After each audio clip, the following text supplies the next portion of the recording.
Here we have it, the first one of two vehicles that the RFBAQ is building. This one's the Burketown truck, the other one's Birdsville. The cab chassis has just come in. Burketown is about 5 hours drive north of Mount Isa in the Gulf of Carpentaria. The brigade there, Burketown has a couple of hundred people in town. It's got a rural fire brigade, it's also got an SES and a VMR, Volunteer Marine Rescue. They're all co-located in the same big shed right in the centre of town. So this will be next to the SES vehicle, also next to the VMR boat.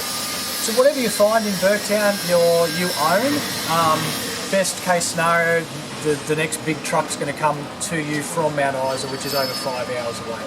Burketown has a health facility, it has a school, has a number of houses, has a shop, has a petrol station, has an aerodrome, has a bulk aviation fuel facility of about 150,000 litres. So this vehicle is fully paid for by donations. There's a plaque of who's paid for it, it's on the back of the vehicle. This also, we're providing a plaque to the brigade on a nice wooden mount to go in the shed. It seats a crew of 6 and it carries 2,700 litres of water in the tank.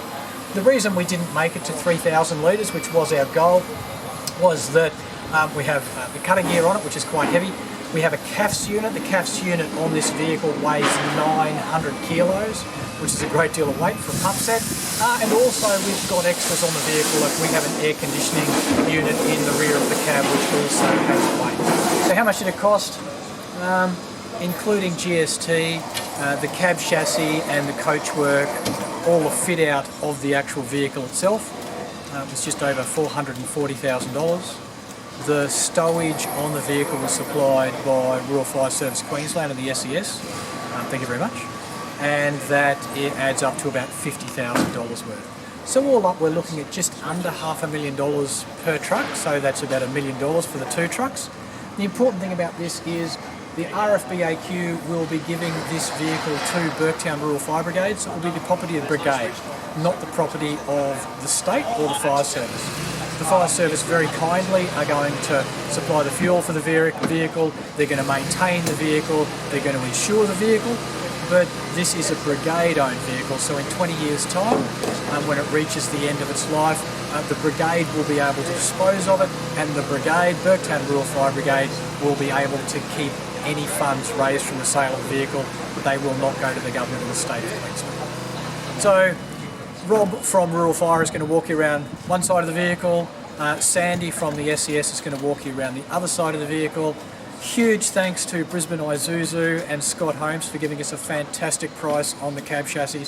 Huge thanks to Quick Corp Fire Engineering for talking to the brigade with us, establishing what the brigade wants locally to meet their local needs, and then turning out this fantastic product, which has some changes on it from QR61, from what they've learnt from building the first heavy, the town heavy, and also from brigade feedback as well. So thank you very much again to Quick Corp and to everybody who donated money, whether you're in Queensland, Australia, international. Thank you, thank you, thank you, thank you. Thank you very much. Out bloody standing effort by everybody to produce these two trucks. So what we got is some wheel chocks here, so that these don't actually have a park. So what you've got to do is put it in neutral, handbrake on, and then you've got the wheel chocks that you've got to put the slope. In this locker, we've got some instructions, but this is just general storage, deployment gear, any extra gear that anyone might want, and then, if there's any wires, some signs. So what we have is up there, we've got the short hoses, which are attached to the just normal pressure. It's not high pressure, it's just a normal pressure hose, and the branches to go with it. Or you can use the Protec hoses. In this locker is your foam supply. So you've got the 3 foam drums, but if you have an external source, you can actually attach it straight through this connector. But over here,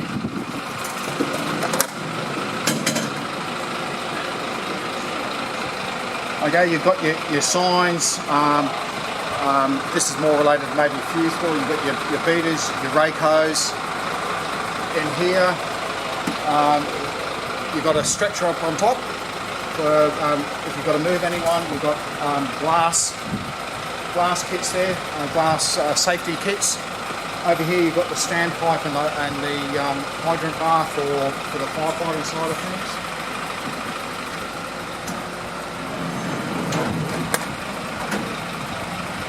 Just to quickly show you this locker, basically your jerry can holders and toolbox. So anything that you might need, basically any spare filters, things like that. So on the back here, basically this is the control section of the pump. So basically that's all your dials and everything else. Then we have, if you want compressed air foam, you've got to use the yellow one. Then we've got the normal outlets, 64 or 38 mil. The other good thing is if you're just doing bushfire and you don't need compressed air foam, you can still run foam through the system. And then on the inlet side, you've got the hydrant inlet, and then you've also got the suction hose inlet. Is this an improvement over QR61? And what are the changes? Definitely. The main thing is with the QR61, you had separate switches for the pump and the CAFs. Then you had to adjust a few valves. Been in the license, I used it. Whereas this one, you basically just start the motor, turn the CAFs on, turn the pump on. You can run, and it's a good idea to run the CAFs all the time, purely just to keep it lubricated and moving. But if you actually want foam, that's when you come down to these systems. So you've actually got one for the hose reel and one for the 64mm delivery. And the good thing is, it's a digital readout, and if you want wet foam, you can actually tap it up. It's just, you increase the number. If you want dry foam, you can drop it back down. So that's really handy. So there's just basically the valves to isolate a few things. You've got all your work lights, water level, external speakers and so on. But it's a much simpler system than the last one, and the instructions are just really, really easy. And then it's just a case of when you want to shut down, you just work in the opposite order. So we release the locking bar, then we pull this down, and then the ladder comes out. Okay.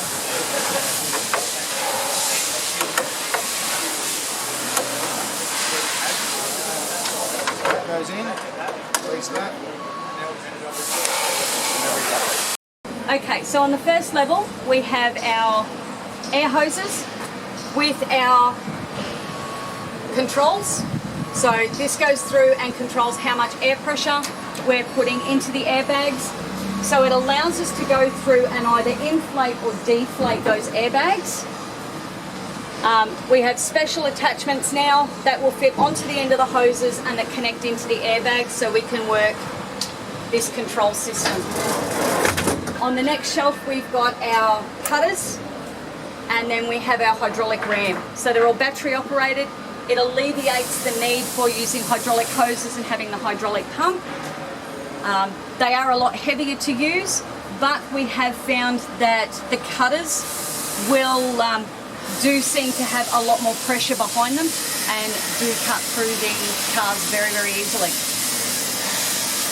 So moving along, we have our two high pressure airbags that we utilise underneath vehicles if we've got someone trapped or we need to go through and add in extra stabilisation. And we've got the support board. So if we're working on soft soils or anything like that, we can place the board down, have the airbag on and lift up the vehicle to where we need it. Always making sure that we go through and do our chocking and cribbing and everything as well for stabilisation.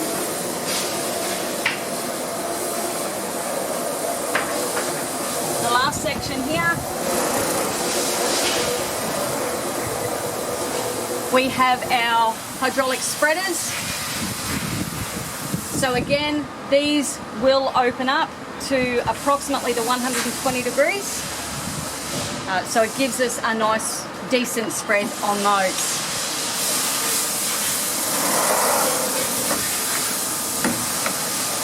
Through the bottom section here, we have our charger units for our battery operated equipment.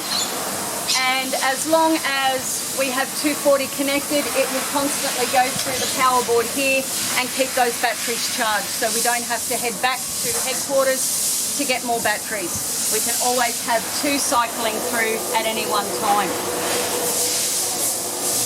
Center console, we have center console storage, powder coated white so it can be used as a whiteboard to take notes and stuff. 24-hour clock, which can be zeroed for BA entry. 12 volt 10 amp power supply. We have warning lights for work lights, 240 volt connected, various other parts of the pump. You can see at the moment the steps obviously out because the warning light's on and there's a door open. If we were to release the park brake, a warning buzzer would sound.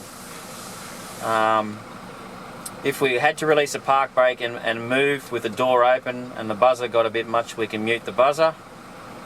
Internal water level meter connected to the one at the rear. Moving on, siren controller, siren light bar controller. Same as the current medium appliances. UHF QFES radio, and we have a HF radio set there. On the dash we have 2 external speaker switches for UHF and VHF if it was fitted. We have map storage, portable radio storage, and an ancillary equipment in there. In the back you have helmet bags to store your helmets, and 12 volt outlets for portable radio charging. Rechargeable torch. Underdeck light switch, reverse camera switch. The 2 front seats are pneumatic, so they rise and fall to take out the bumps out of the road. Multi-level adjustments, there's lumbar support, very comfy seats.